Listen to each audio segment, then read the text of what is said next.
What's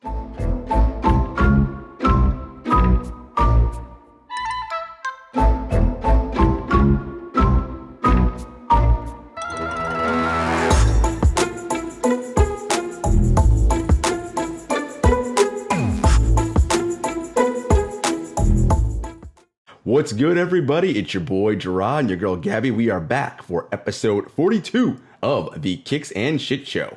Oh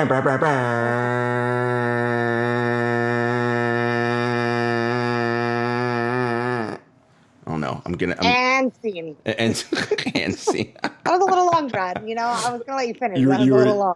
You were gonna do the rap sign? Were you like, a little done? Yep. Mm-hmm. That's the rap, folks. What is happening in these streets, Gabby? Well, Jarod, it's a beautiful day in the streets today. You know, it is. Is it beautiful? 50 degrees. I mean, 50 felt more like, it didn't feel like 50 when I went outside to walk Hazel. I don't know. It didn't feel like 20 either, my friend. That's true. So that's true. I will take this as a win. That's true. Beggars can't be choosers. You're right. You know, it's been a good week. The All-Star team was announced, and someone from the Knicks was announced as well. You know, I love me some Julius Randle and some Knicks.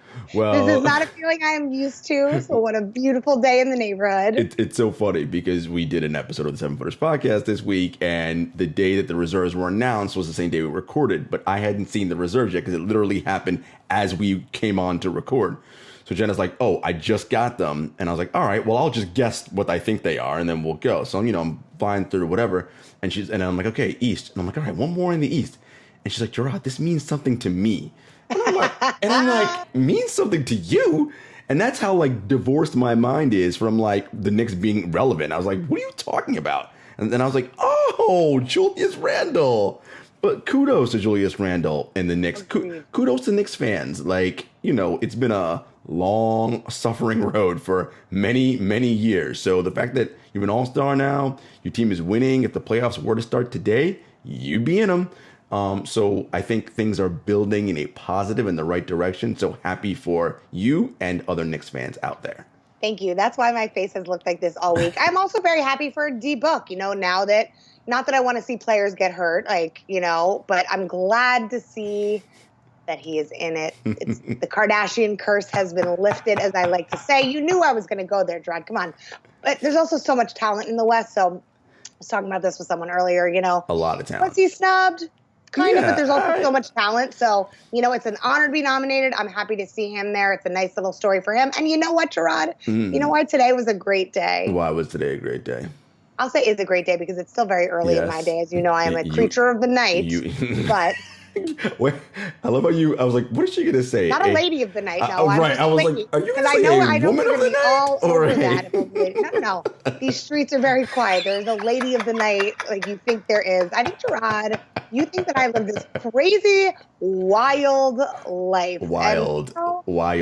This is my version of wild, is I get really excited to bust out a pair of Prestos that I bought from our guest today, and we'll talk more about that later. Oh, lovely. That's what makes me happy. But today, not only were there a bunch of deliveries, but shouts to our girls from Sinners Love Sneakers, because I felt like I took a W for the first time in a long time. You did. And my Fear of God sweatshirt came in from PacSun. Shouts to Apple Pay for making that transaction happen.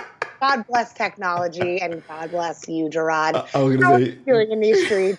I was going to say, God bless technology, capitalism, right? That's kind of where you're headed. I'm doing okay in these streets. Feeling good. Yes, the All-Star announcement was a big part of the week. It's so funny. People always say snubs, right? Well, if someone's a snub, then who are you taking off the list to replace them, right? And that's the thing.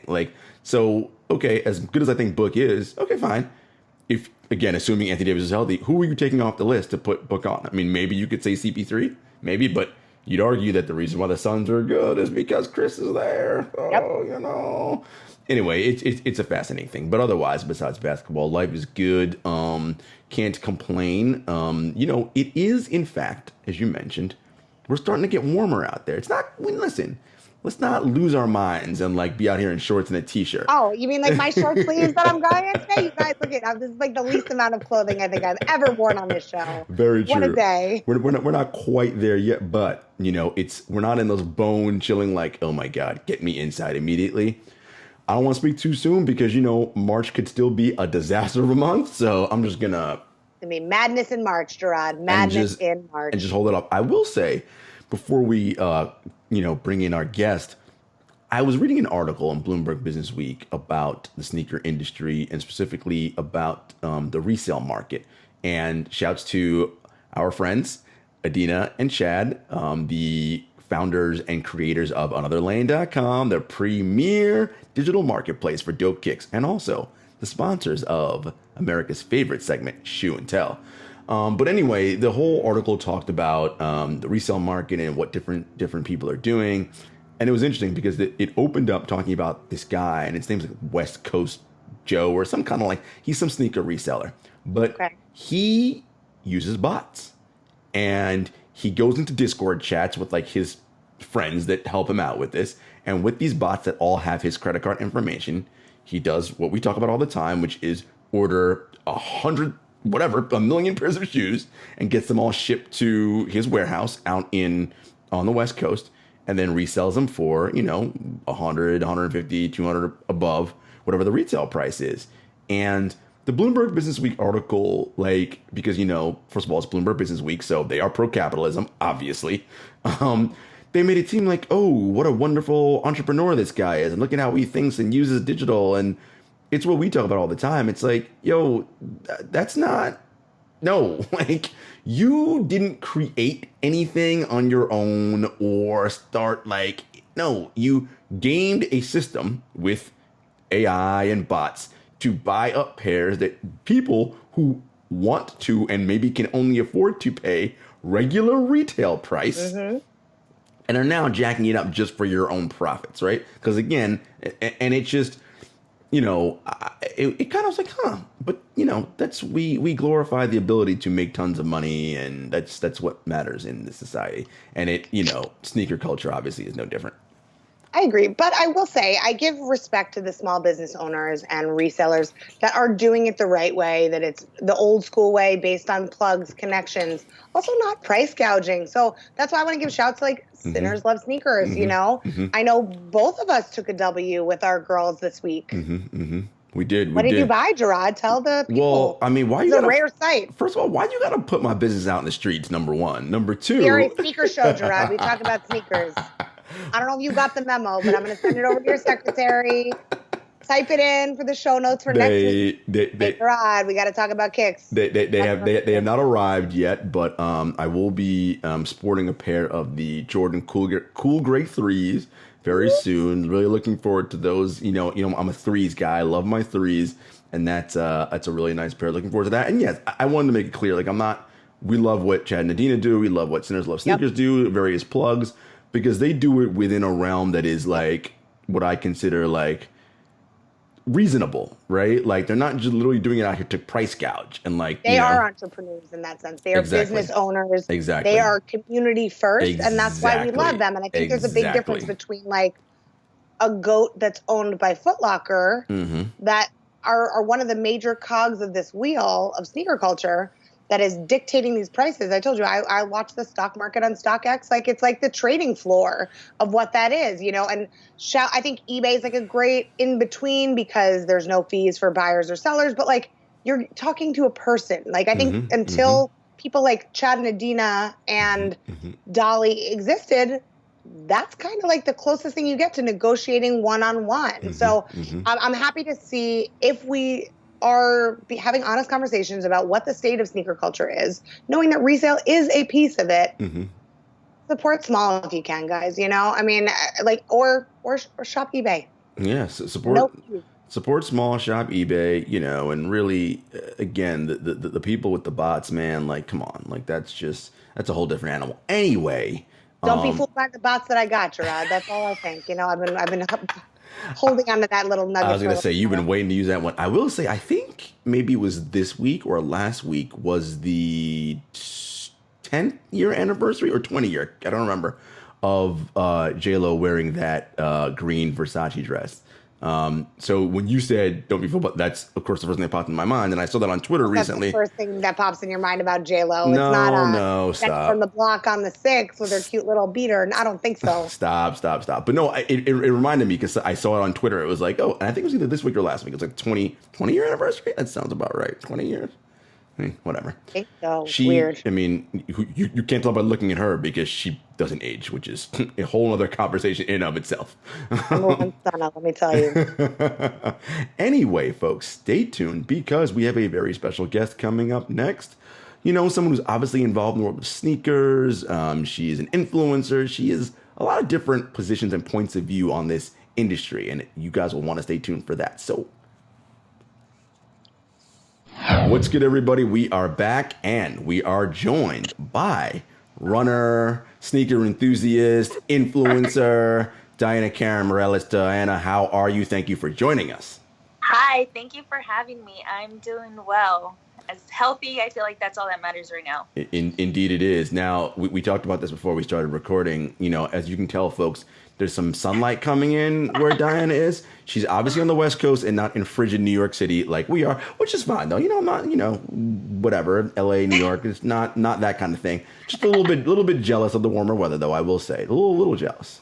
Yeah, I want the cold right now, but we'll just leave it at that. Come on over, girl. We got plenty of space. My sneaker closet is like a wine cellar. It's like a cool 54 degrees at all I'll times. sleep there, girl. I will sleep there.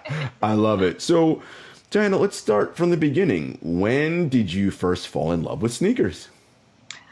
So I first fell in love with sneakers back in 1999. Very early on. I was about 9 years old, 10, thanks to my older sister, Lindsay. She was the one that kind of started getting into sneakers. The very first pair I remember her having were the Jordan Columbia 4s. They were too many sizes too big, but I would still, wear them whenever she wasn't home because she would get all mad about, the creasing and everything. Oh. But that's when I started noticing sneakers, and I kind of just started begging my parents to buy me sneakers from that point on. And then she handed those down to me. Unfortunately, I don't have them anymore. I don't know what happened to them after we moved from our old house. But I would beg my parents, do chores every other, Saturday just to, have the latest Jordans, cop them off East Bay, call them up, those good days. That East Bay catalog back in the day, that was for real. I used to circle pretty much everything. And man, those good days when you would just wake up Saturday morning, you weren't having to enter draws or raffles and just call up, have your sneakers. Miss those days. But yeah, as soon as I turned 16, I got a job so that I can just buy my own shoes and stop bugging my parents for it. It's so funny because so many people have that similar story, right? Because most parents of people that we talk to were not trying to buy their kids no $100 and whatever pair of sneakers. Yep. That was not a thing. It's like, oh, you want those? Cool, get a job because your sneaker allowance is $50. So yeah, and that's a thing though. I've always been. Luckily, I still fit into grade school sizes. Oh. So, and my foot honestly has stayed the same throughout. I've been a 6.5, 7. So any shoes that I have from back in the day, they still fit today, although they're not in the best condition because I wouldn't take care of them like that. But yeah, I luckily at that point they were still $70 for a pair of ones, anything super below 100 for sure. And now it's you're seeing grade school sizes come out and they're damn near $200 with taxes. It's insane. And that's at retail. Yeah, exactly. That's before any if of the you're other lucky to get them at retail. Right, I was going to say, forget about... I am never lucky. Yeah, same girl. Forget about that resale market, right? Now you're paying an extra $100 over the top of that. You also mentioned East Bay, which, there's no person within a certain age bracket that does not know about East Bay. That catalog, and it was so colorful. You just get it. Wait to get to your mailbox, and you're like, the East Bay catalog. And my mom. Every color, too. Every color. So my mom would throw them away before I would even see them, and I would get so mad when I would open the trash and I would see it in there. I would take it out. I don't care if there's banana peels on it. I would legit take it out, and I get so mad because she would throw out my magazines. It is funny, right? Because I feel when we were younger, you had to sort of convince your parents why this is so important, right? Because they just didn't get it. One, obviously, no doubt, because they worked very hard, and they're like, well, you want to spend $100 and whatever on sneakers when this cost $50 and it does the same purpose. And you're like, ain't about that, Mom. These aren't fresh. And she's like, I don't want to hear that shit. And it's like, yep. And it's funny because back in the day, women weren't really like into sneakers like that. It was more so like looked at as like a guy thing to do. So my mom used to always say like, oh, you're not a boy. Like, you're such a tomboy. Like, girls aren't supposed to wear shoes like that. You're not supposed to dress like that. And like now, looking back at it now, she's like, okay, now I get it. Like, I get why you were like early onto it. I'm like, see, it's not that, I was being a boy, but I mean, I've always been kind of a tomboy, but even then it's like, it was always so frowned upon because women weren't really into sneakers at that point like that. It is amazing though, right? How, society's gender norms even impact things like fucking sneakers. I mean, sneakers are sneakers. Like, what? It doesn't matter. Like, exactly. What are they for? Yeah, but it is a thing, and I think like sneakers are really trying to pave the way for how they're thinking of gender in this industry, right? Like sometimes I'll get a pair of Nikes and it'll have both men's and women's sizes on it, even if grade school. It's interesting to see the progress. But knowing that we're going into International Women's Month, this episode actually launches on the first day of International Women's Month, which is very exciting. Tell us what you think that progress has been made in terms of females, and what is the opportunity to continue to grow? Honestly, I'm not going to say that progress has been made because I feel like it's kind of plateaued in a sense where I don't really feel like brands are really, showing much love to women. Although, yes, women's exclusive sneakers are great, but I think they're not really getting in the hands of women, especially when you have like extended sizes. And even then, like guys with smaller feet, they're still going after them. And I think like the game is so messed up right now where even if you don't want the shoe, like it's almost like the thrill of like, let me see if I can get it. So like the people that actually want the shoe or like the women, they're not able to get it because it's not really getting in their hands. And even with, men's exclusives are just like sizes that aren't really, or shoes that aren't coming out in like grade school sizes, we're already at a disadvantage at that point because they didn't come out in our sizes, you know? So I think definitely brands can maybe do a little better when it comes to that of either making, I'm not saying completely disregard women exclusive sneakers because that's great. Men always get their shoes. Like, why can't we have it too? But I don't know what can be done to like try to avoid in a sense. I don't know. I feel like the game is like so mixed now that it's going to be very hard to like try to find like that happy medium where someone, is always going to be mad about something no matter what. Yeah, I mean, I think you're dead on with that. We started the show talking about resellers and just that whole marketplace. And it's really interesting because you mentioned, women not being able to get shoes because of the, the extended sizes and guys, even if they don't do extended sizes, guys with smaller feet going after it. One of the things that I, again, we always talk about it, Gabby and I talk about on the show, if it's a women's launch, I don't care how fresh it is.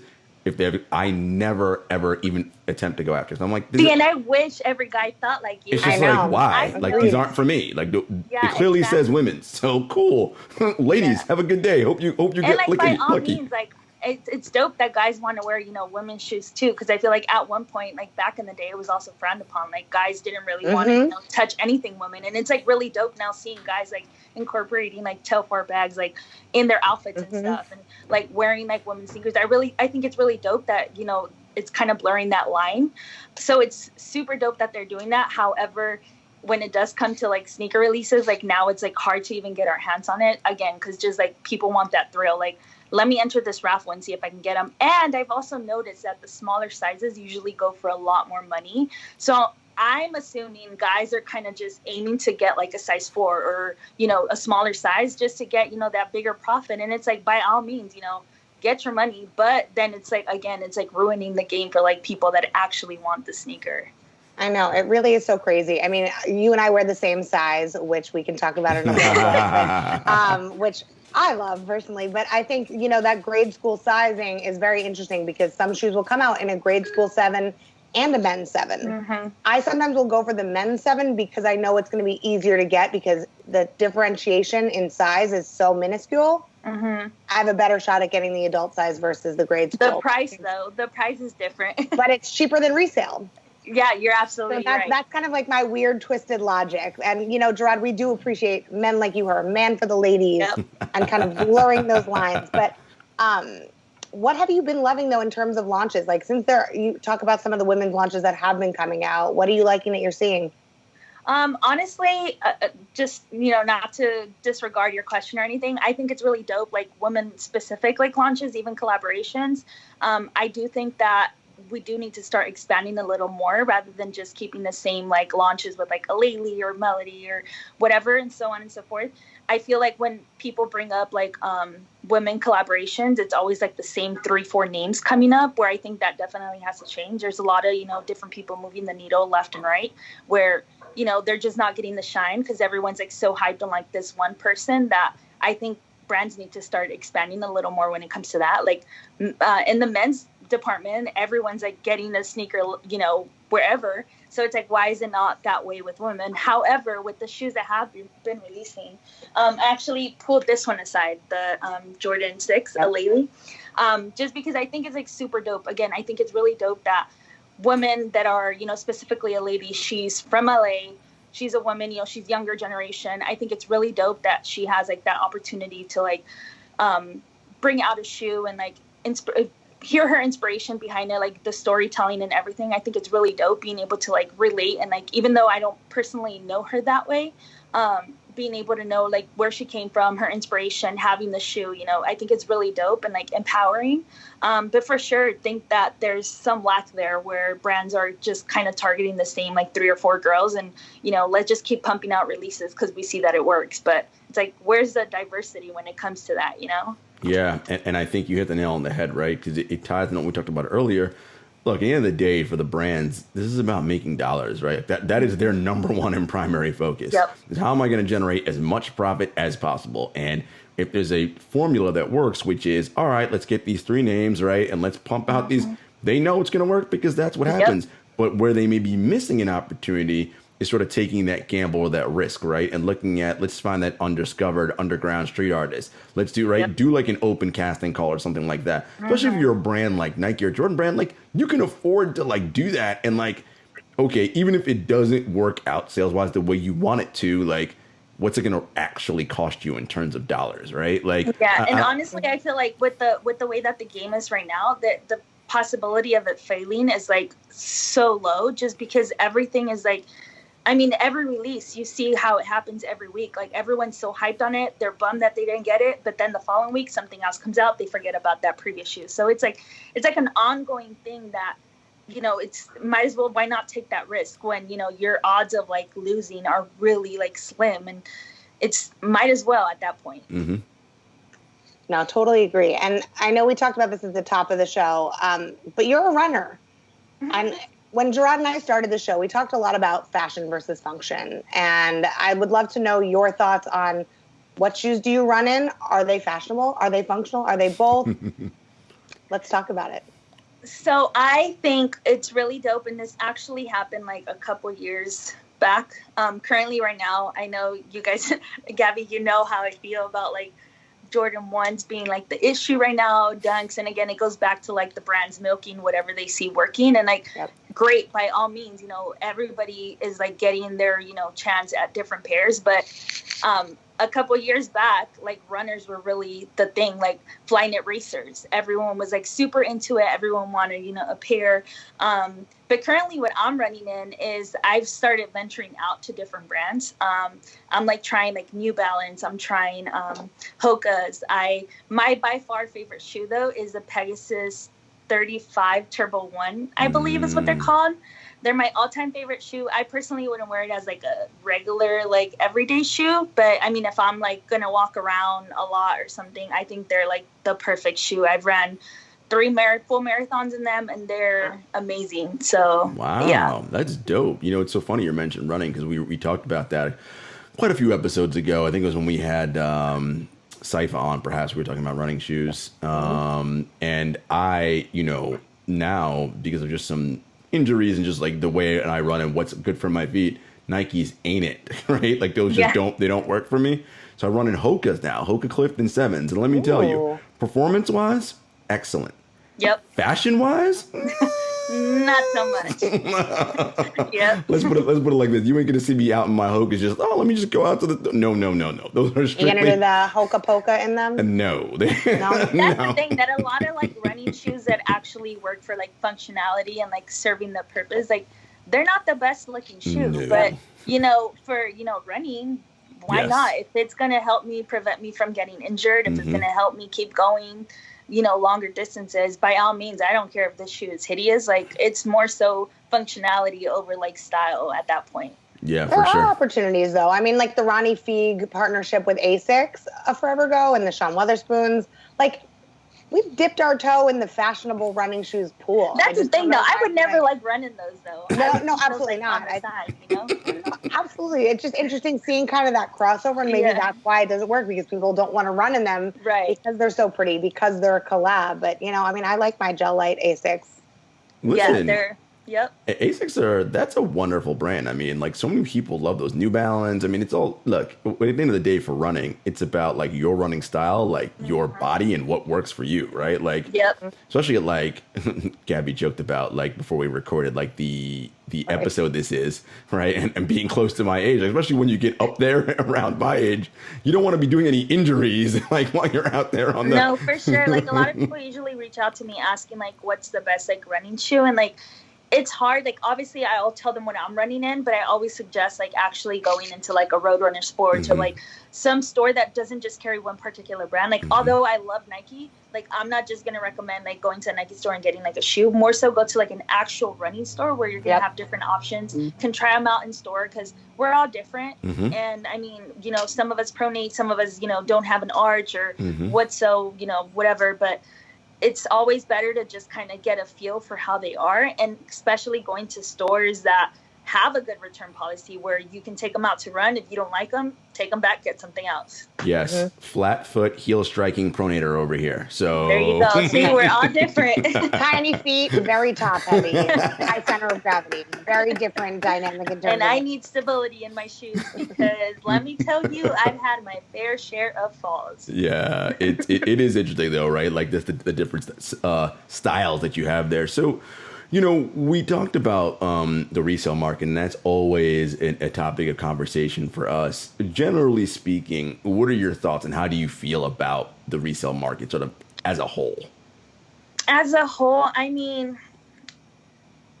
I don't really know how I feel about it. I mean, by all means, again, like, I'm not going to knock someone's hustle. Like, I mean, I don't want to, count anyone's money in their pocket. If someone is selling something because they need to put food on their table, I mean, by all means, like, I know the game has changed so much, but I think it does kind of mess it up for everyone else that truly is passionate about sneakers, that they actually want to wear the shoe, not just like have in their collection. I think it definitely, it's a little slippery slope when it comes there, because, I'm all for it if, that's how you get your income, if that's how you're like eating off of it, by all means. But again, it messes it up for everybody else that is passionate about like sneakers and wants to have it, wants to wear it. It's difficult because I myself hate buying resale. I don't ever do it. If I can't get them at retail or close to retail, I just move on. Like, it's just not meant to be. That's awesome. Yeah. I love that mindset. So many people can't do that, though, right? They have to get it. Yeah, I'm good. That's why I'm very grateful that Diana and I were a similar size. Funny story, Jordan, I don't know if you know this, but one of my favorite pairs that I've never been able to get my hands on are the Wave Runners from the original release. Fun fact, I mean, you know how it is, the ups and downs of freelancing. You guys both know, like, sometimes it's crazy, sometimes you're living large, and sometimes it's like ramen noodles is a fancy night in, you know what I mean? And Diana was selling her Wave Runners at basically retail, perfect condition, and I was in that ramen noodle life, and I had to pass, and I, like, pun intended, I'm still kicking myself to this day about it, because I know you just told me that they're like reselling for a lot. I'm like, $700 that's crazy. Right $700. There's Wow. more I can do with that. Wow, it's wild, man. I'm with you, Diana. Like, because we have friends of the show, Chad and Adina. They run Another Lane, who of course are the sponsors of America's favorite segment, Shoe and Tell, which is coming up next. If especially because of the way that Another Lane is designed, right? Like, Chad and Adina, like, they are sneaker historians and are deep involved in this game. This isn't just like a money-making venture. Like, we care about this thing, and we care about the people and the community within it. So when it's like that, I'm good with it, right? When you're here not to care about the community, but just to see how much you can milk money out of it, That's when I'm like, all right, man, like this isn't cool. Like we're not down for that. Yeah, exactly. I completely agree with you. Well, folks, you know what time it is. America's favorite segment coming up next, so stay tuned. What's up, everybody? We are back, and you know what time it is. America's favorite segment, Shoe and Tell, presented by Another Lane, the premier digital marketplace for dope kicks. Listen, I've talked about Another Lane throughout this show. You know we love our people, Chad and Adina. Again, you know, in this environment where resale is a part of the culture, as Gabby mentioned, and it's here to stay, what we love so much about Another Lane is Chad and Adina actually care about the culture and the community. If you want to be on there and you want to showcase exclusive kicks, do whatever you have to do, cool, sell, you want to find like-minded people, we got you. You want to sell? No problem. We're not going to kill you with seller fees because there are none. You know, and he also, again, because Chad and Dina care so much about sneakers, and I mentioned last week how Chad's a W.E.B. Du Bois level historian when it comes to sneakers. You know, if you want to have that kind of environment and family, really is what it is, around you, anotherlane.com is the place for you to go. Now, Diana, this is your show. Tell us what you got. All right, dope. So I tried bringing just different things that mean different, you know, things to me, pretty much. So my grail, my ultimate grail, I actually got one of these right here. Oh. It took me forever to, even with like the re-release, I took the biggest L on them. And this is probably one of the only like maybe 2 shoes that I've ever paid resale for. And even then I still got them like at a decent price. I got them for like $320. That's good. Compared to like how shoes usually go for right now. Yeah, this was the only pair. Like if I can get rid of all my shoes, I'd be just keeping this one. I don't know what it is. Love that elephant print. Beautiful. Yeah, I love it. It's I love Air Max. I'm a huge like fan of all Air Maxes, especially like the ones, the 90s, 95s, 97s. So yeah, these for sure. And the teal. Love the teal. It's quite nice. Have you worn them though? That's what I have to ask. Are they good stuff? I mean, they have creases, but I mean, you can't really see them. But yeah, girl, I don't care about the creases. Love a good lifestyle. I love it. I'm like, I get my shoes to wear them. So. I love it. Another pair that I got are the Swarovski 97s. These, when they came out, that price, the retail price alone, I was like, not getting them. But It was just a shoe that I was going to like admire from a distance. I actually got super lucky and it got sent to me like super randomly by someone that used to work at Nike Sportswear. And the funny story is that I actually had just signed my Adidas contract like maybe like 2 weeks prior to getting them. So I had to like keep them on ice and like not tell anybody for like a year and a half till my contract was up. So the day after my Adidas contract was up, these were the first shoes that I wore when I was a free agent. So these are just super dope. It's really dope. They're the silver bullet, but like with a twist. So they're super sick. Mm-hmm. So Diana, in many ways, you're like the James Harden of running. I don't know if people remember that story. So Harden used to have a bunch of J's and like Nikes and whatever. And then Adidas came calling with that mega contract. And all of a sudden it's like, well, if they're going to pay me $200 million, these Nikes going to have to go on ice. The only difference is that mine wasn't like mega big. But I did come to find out that like, no money is like worth your happiness. Like I've always been, and I'm probably oversharing more than I should, but why not, right? I've always been a fan of Nike and like Jordan. That's always been like everything that I've owned. Prior to my Adidas contract, I didn't own anything Adidas, so it was really hard. A year and a half without wearing shoes, walking into my sneaker closet, seeing everything. Like it was extremely hard to like not wear anything. I almost felt like I couldn't be myself because I was a running ambassador. So I would just really get running stuff. And it's like, how often can you wear Ultra Boost? You know, like it's the same thing over and over and over. So yeah, I went through like almost like, I don't want to sound ungrateful, but like a really dark period just because like I really felt like I couldn't be myself online or offline. Because I mean, even going to sneaker events, I couldn't be caught like wearing Nike because, you know, word travels so fast. LA is so small. So it was really hard. And your contract, if anybody, your contract would get voided, right? If you were in anything but Adidas, they would void your contract immediately, right? Yeah, absolutely. And I mean, they paid me a flat fee, like right off the jump, and they paid it like on my first week. So of course, you know, who's going to want to like pay back after, like if you mess up. So, I mean, I literally couldn't wear anything. I remember posting a picture with like the sleeve, like, how they have the champion logo. It was on there and it wasn't a part of my contract, but I still, like, it got flagged and they made me take it off. So I'm like, yo, I can't like just wear leggings, a sports bra, and freaking Ultra Boost all the time. Like that's just not who I am. So it was so hard. And like, I mean, I'm super grateful for the experience, for everything, but I mean, what I've learned from it is that no money is worth my happiness. So I don't care if I'm offered X amount of money.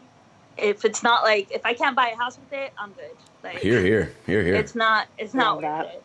And then the other shoe that I have, it's the one I showed earlier, the Alelis.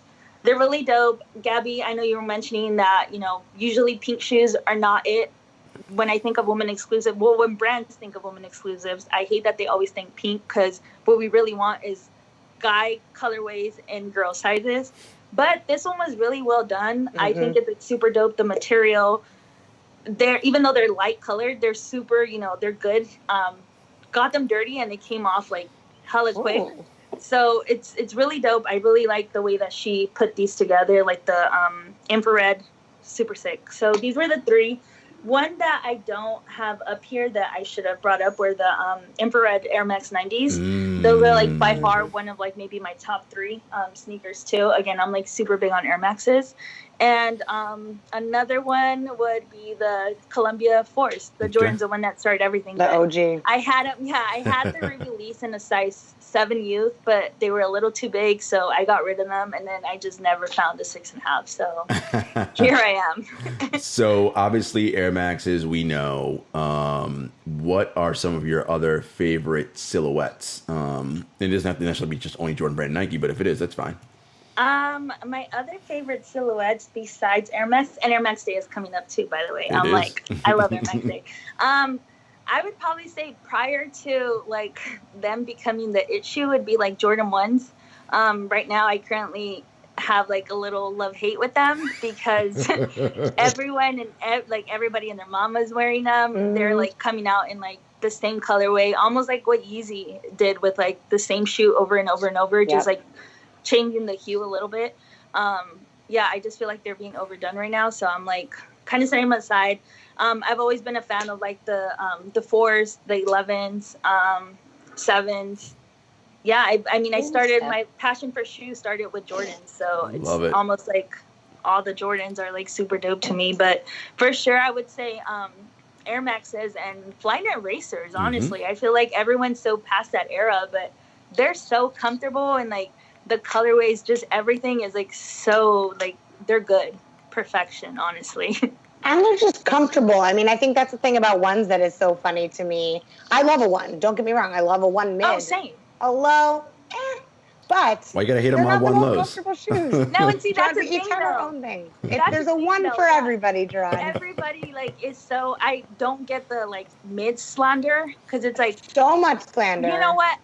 Back in the day, like the freaking what is it? The black and gold metallic ones.